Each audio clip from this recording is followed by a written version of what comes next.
Our first facilitator, this is Catherine Basham, I'm sorry. She is the Women's Health Outreach Coordinator for Fenway Health. It's an organization that's been around for 41 years. I'll have her tell you more about it, but without further ado, Catherine, go ahead. Okay, good morning, everybody. Good morning. It's a pleasure to be here today, and congratulations to LOCS on a really successful second event. I'm really excited. So my name is Catherine. I work at Fenway Health on the Women's Health team. Raise your hand if you've heard of Fenway. A lot of people, that's great. So for those who aren't totally familiar, it is an LGBT-centered health center. It started about 40 years ago as a basement clinic on Haviland Street. And we've grown tremendously over the years. We serve about 20,000 patients now. Still focusing on LGBT health, providing supportive and sensitive care to all members of our community. Our main building is near Fenway Park, Boylston Street. We have primary care, behavioral health, dentistry, optometry. We just opened radiology services. We do mammography. So we're really excited to be offering more and more to our community, and really excited to be here today. I'm just moving this along. So the topic of the talk is navigating sexual health and LGBTQ identities in healthcare. Based on feedback from last year, we know that participants wanted more information on sexual health and what risk there really is for members of our community. We hear a lot about men and condoms and STIs, but more direct information of what really applies to us. So we're going to get into that today, and also talk about coming out to our providers, why that's important in a healthcare setting, and some sort of tips to make it more comfortable for everybody involved. So in talking about sexual health, I have a sort of very clear and frank way of talking about it. Fenway is a sex-positive organization, and we recognize sex as a part of life, a life-enhancing part of our existence. So that's how we talk about it. I encourage you all, as you participate in the talk, to use any terms that you feel comfortable using. I usually try and use a couple words for each thing that I'm talking about to make sure we're all on the same page. And a note for questions at the end. So I passed around index cards, and I'll try and leave 5 to 10 minutes at the end of the talk. And you can submit your questions anonymously. Patricia, the volunteer, can go around a few times throughout the talk. We have Ask It baskets, so you can pass your question to the end of the aisle. And that way we can sort of best address everybody's questions. So why do we talk about sexual health? I pulled this quote because I think it sort of sets the tone really well. It says, "Learning how to take care of ourselves frees us to feel more comfortable in our bodies and with our sexuality, and enables us to take a more active role in monitoring our health." So recognizing sex is an important part of our lives, and sort of knowing the benefits of it, the risks of it, what we like, what we don't like, that all sort of helps us recognize how sex plays into our health and our own agency in it, and how we make decisions around it. So that's from Our Bodies Ourselves. If you haven't read that book, it's a great resource on women's health. There are resource pages on the back of the packets I handed out, and that's listed there. So we're going to start by getting everybody moving. This is a pop quiz. I have a few questions, general women's health questions. It doesn't matter if you get it right or wrong. But I will just ask, I'll read the question and then I'll say true. If you think it's true, please stand up, and then you can sit down, and then if I'll say false, if you think it's false, you can stand up. Okay? Nobody panic, nobody's nervous. True or false? Lesbian women and bisexual women are at risk for HPV, also known as human papillomavirus. Stand up if it's true. All right, very good. Stand up if it's false. Some people didn't stand up at all.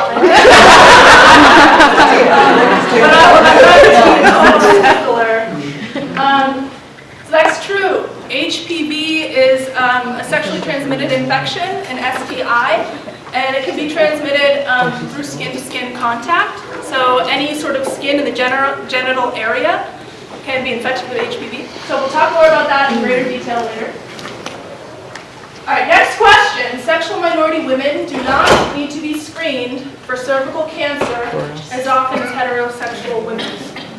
Stand up if that's true. Okay, stand up if it's false.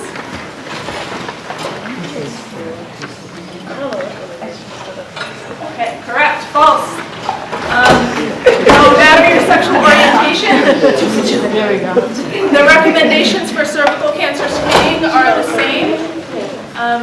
Sexual minority women are at risk for HPV, which causes most cervical cancers. All right, using lubricant can help reduce the risk of STI transmission during sex. Stand up if that's true. Using lube can help prevent an STI. Stand up if that is false. I tricked you. It's true.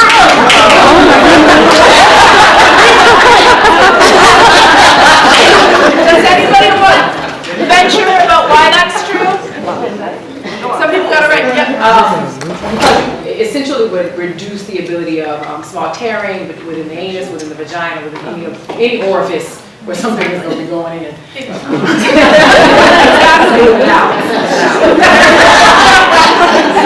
She said it better than I can. So any sex act that could potentially cause tears, even if we don't necessarily feel that there can be small tears, that creates an entryway for STIs, and that's why keeping it smooth with a lubricant is always a good idea, and it's also pleasurable. So there's that. All right, true or false? Moderate physical activity throughout life appears to reduce the risk of breast cancer. So basically, exercising might reduce your risk of breast cancer. Stand up if that's true. People are looking a little confused. Okay, sit down, thank you.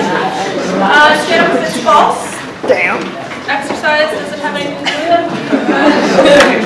It is true. So genetics play a role in a lot of cancers, and they do play a role in breast cancer. But lifestyle factors also play a role. So a lot of studies are showing that maintaining a healthy weight, a good diet, and regular exercise can also help reduce the risk of breast cancer. And I include that because women in our community are actually less likely to be screened for breast cancer for a variety of different reasons, and we'll talk a little bit more about that later. So here's the last one. A primary care provider should not ask you detailed questions about your sexual health or relationships. They should not ask you. Stand up if that's true. Ooh, very good. All right. Well, I kind of gave it away. It's false. So it can be very difficult for us to talk about intimate things like sex and partners, sexual orientation, and how we feel about gender in a healthcare setting. But it is a part of a routine conversation that your healthcare provider should be having with you because it can provide some really important information. So we'll talk more about sort of how to have those conversations and why it's important a little bit later on. So we're focusing on sexual health, but I thought I would start off with a few tips on sort of general ideas about how to stay healthy and resources that can help you do that. So knowing you're normal, sort of just getting body awareness, knowing what's normal for you. Sorry, I'm really excited about this.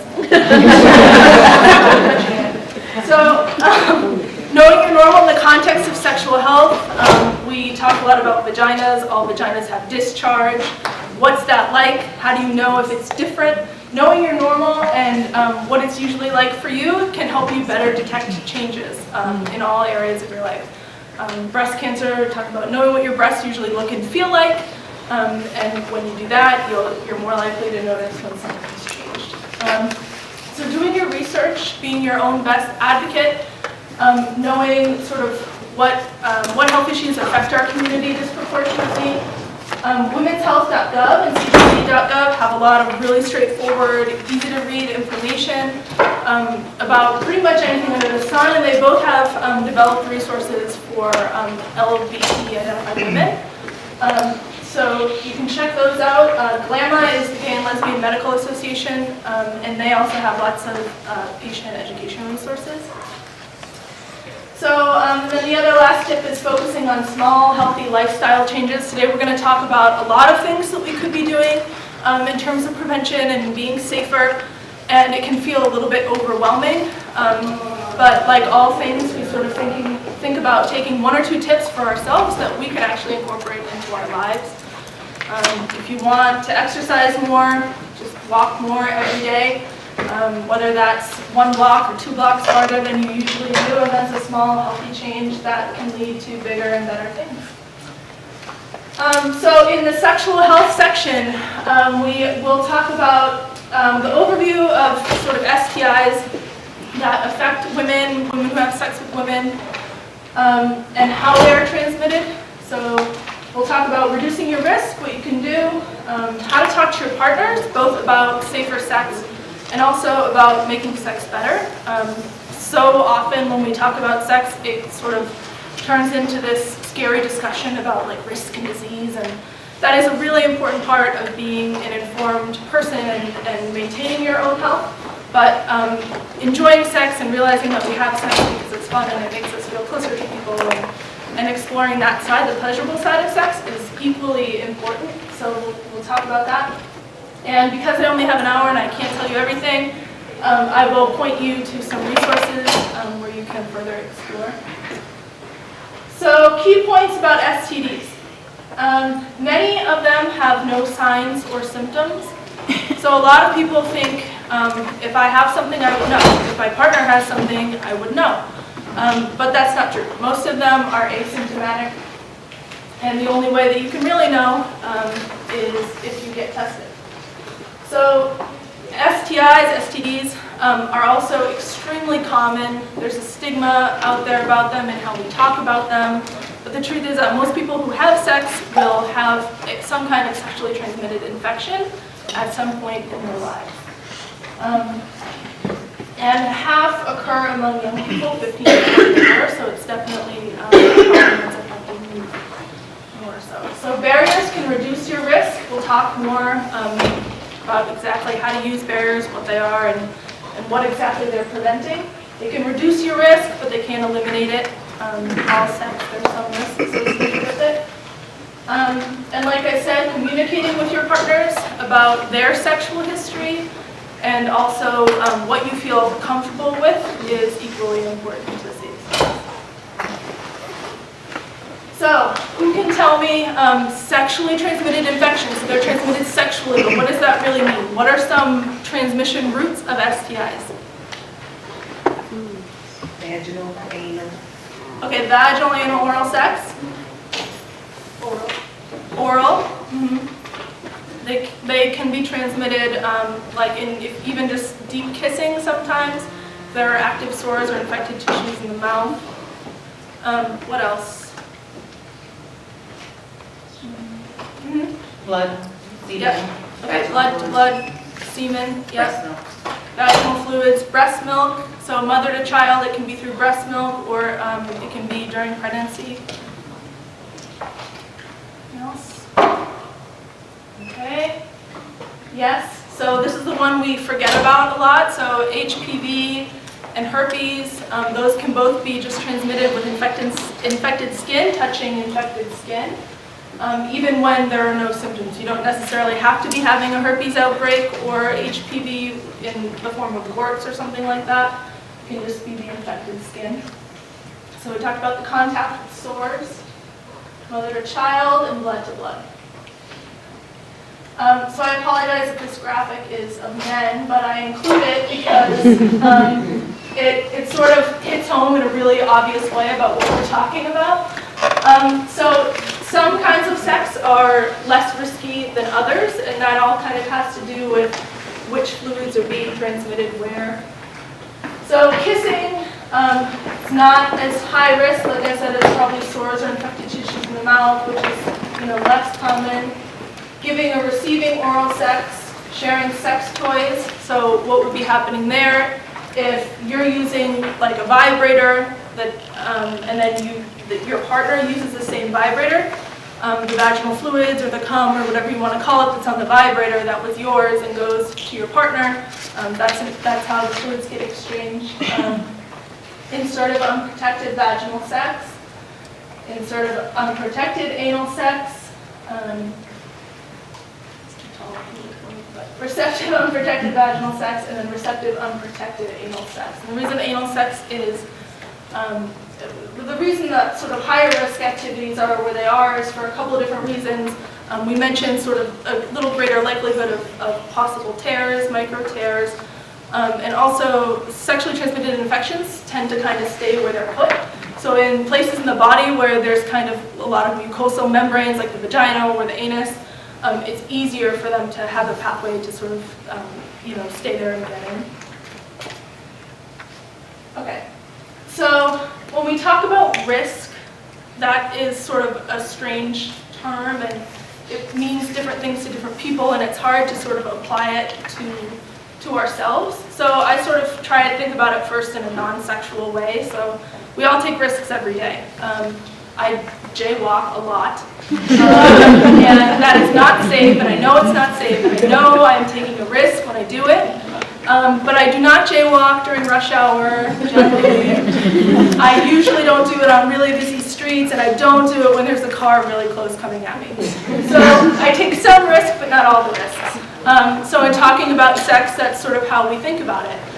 Some people might choose to have unprotected sex without using barriers. But maybe they only do that in the context of a monogamous relationship with somebody that they trust. So that's an example. Let me see if I can pull this up. No.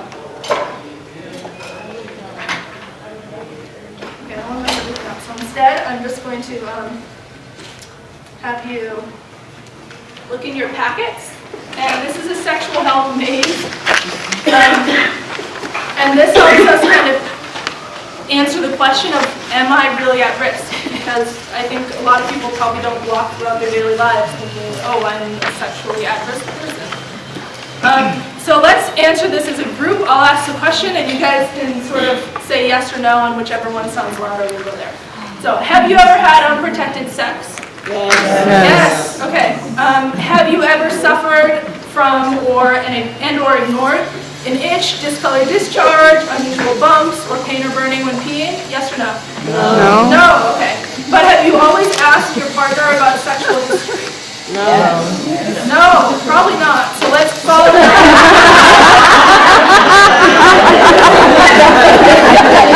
And go to, you're at medium or high risk. Raise your hand if that's kind of surprising. That's a surprising answer. What? That we ended up at medium to high risk. Well, you said that we probably don't talk about sexual history, but right.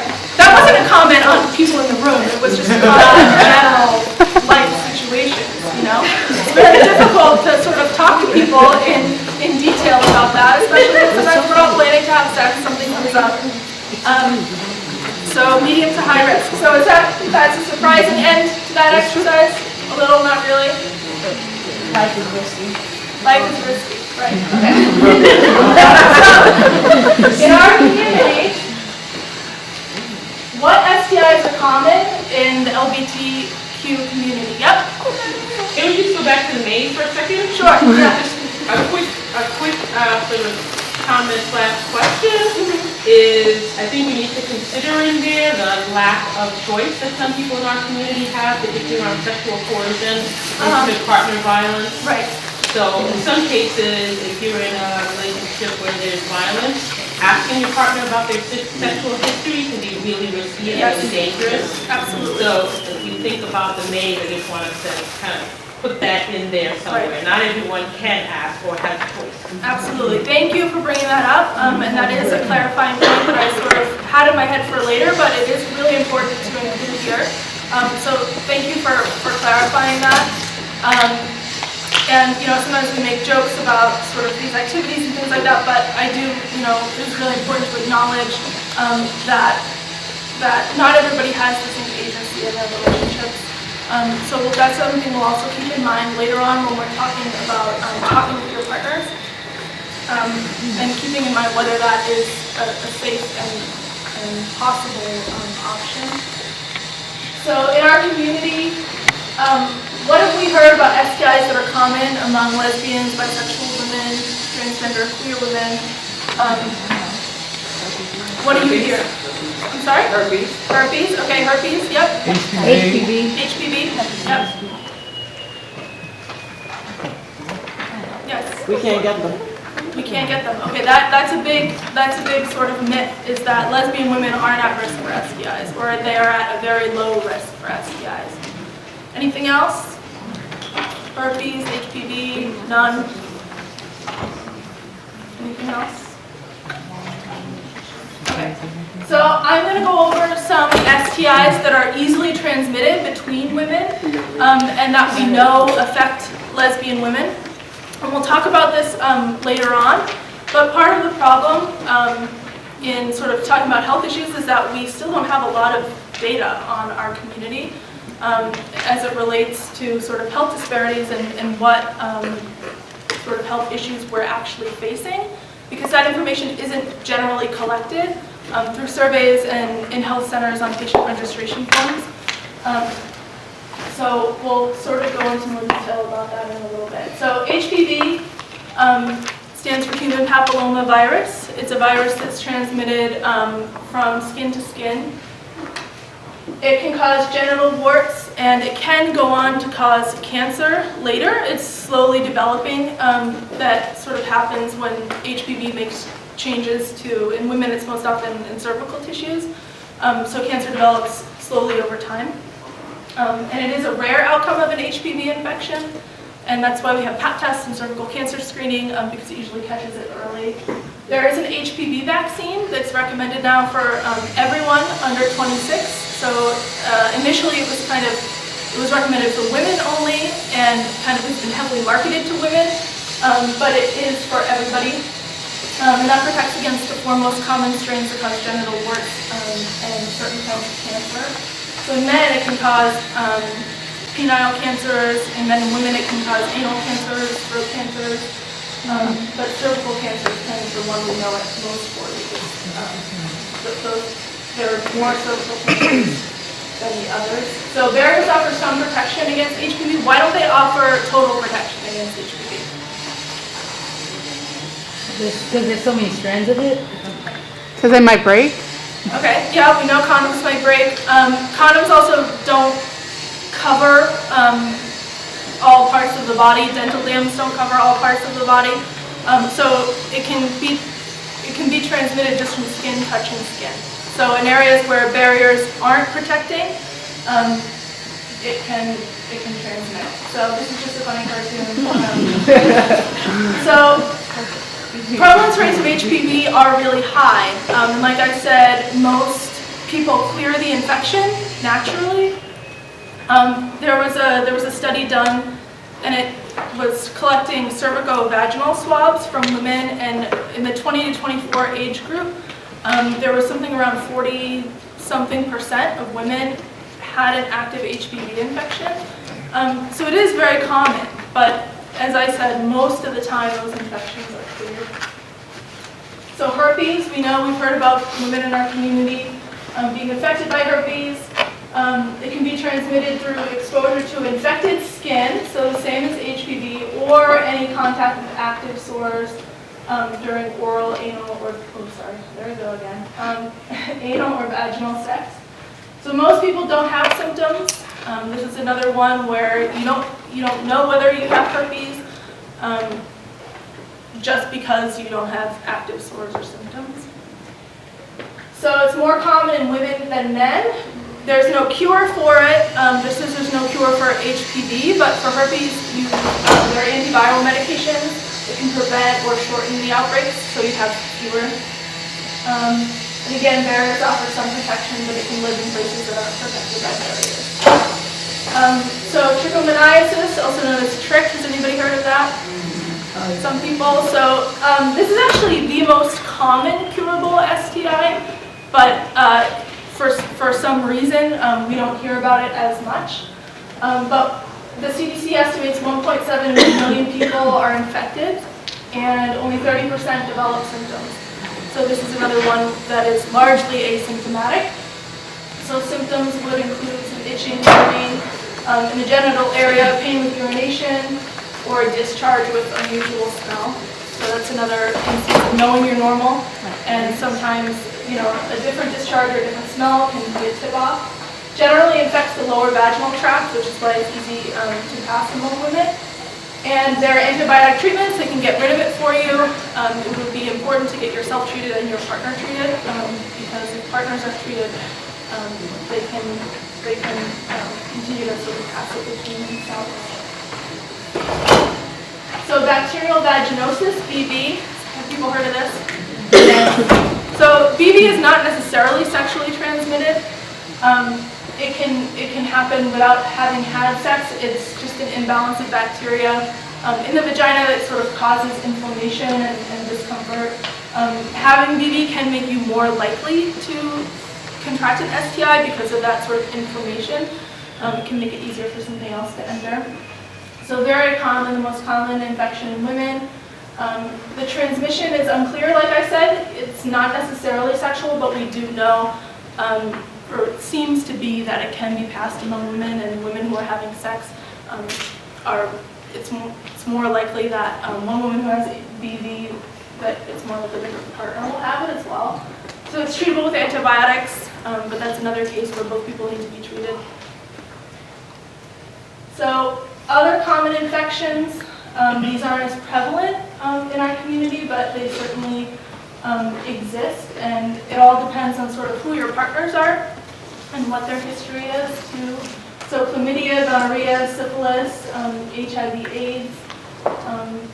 Men in our community, men who have sex with men represent 2 or 3% of the population, and they represent 53% of people who have HIV. And so chlamydia, gonorrhea, and syphilis theoretically could probably all be passed as well by sharing sex toys or vibrators or things like that. So how can I reduce my risk? So we just went over a lot of common infections, and it's a little daunting. So what can we actually do to protect ourselves? So one, if it's possible, talking to your partners about sexual history, washing vibrators or prosthetics, changing condoms when switching between partners or body parts. So a sex toy that goes in the vagina shouldn't go directly into an anus without changing the condom, because that's, you know, transmitting fluids from one part to another and among bodies. So get informed about common STIs. Direct you to the Office of Women's Health, CDC, know common signs and symptoms, know you're normal. Lower risk activities, if this is an option available to you. We talk about, there's a button on the back here that I can't stop pushing. So things like kissing, certainly protected oral sex, those are things that are much less likely to transmit these STIs. So if you're in a relationship where there's sort of inequality of power and you can negotiate these things, choosing something like masturbation or role plays or reading erotic stories or finding different ways to be sexual together is also a great way to reduce risk. And again, the only way we can really know whether we have an STI, whether a partner has an STI, is to get a test. So make it a routine part of your health care. If, you know, generally primary care providers offer these on a fairly yearly basis. If yours doesn't, you can certainly ask for it. If you don't feel comfortable doing that at your primary care, you can look for you know, an STI counseling and testing center in a neighborhood or a community where you feel comfortable going and get it done there. So getting closer with barriers. So talking about using barriers to prevent STI transmission. Condoms, obviously we know they can go on penises, they can go on vibrators, prosthetics. Those are sort of the typical male condoms. As they're also called, there are reality or female condoms. Or anybody familiar with the female condoms, FC2s? They're also known as. So those can be used for inserted vaginal sex. They don't work as well on sex toys and vibrators. The male condom is the better choice for that. And they can also be used for anal sex. So they have an inner ring, and that ring can be taken out, and they can be used in the anus for anal sex. Gloves.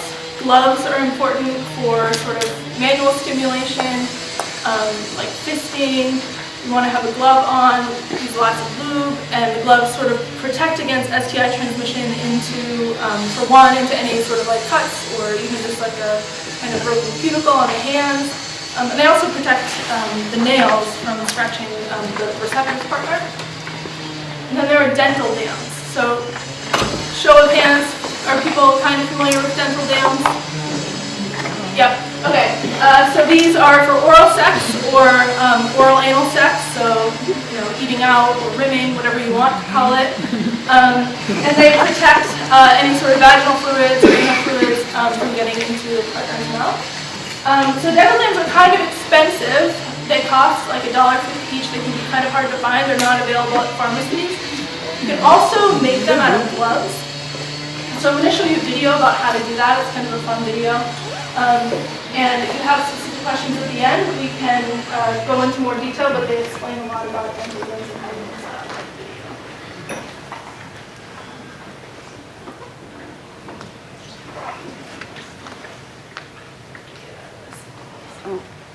I think it's up on the bottom.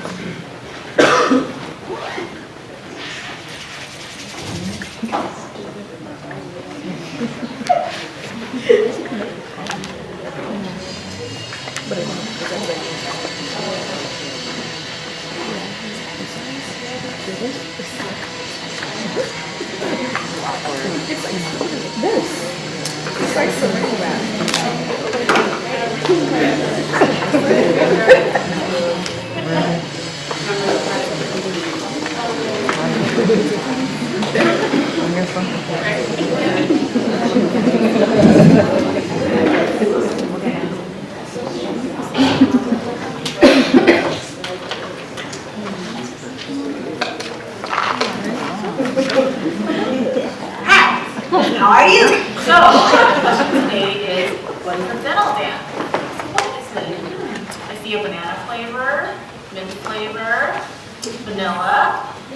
Ooh, grape, that's my favorite flavor, by the way. And I think strawberry is the most interesting out of them. So what is a dental dam? A dental dam is a thin piece of latex that can be used during oral sex to reduce the risk of contracting an STI. So, how do you use a dental dam? So the way it works is you put the dental dam over the vaginal opening or the anus, and it creates a barrier. You can play around with different ways to hold a dental dam. You can hold it, your partner can hold it, you both can hold it at the same time. So just get creative with it. When using a dental dam, feel free to use lube on the side that faces the genitals to increase pleasure for the receiver by decreasing the amount of friction. So it's the same idea that you can use lubrication for condoms. It's going to decrease friction and help prevent any tear that could occur. I recommend when using a dental dam to write a non-symmetrical letter in the corner.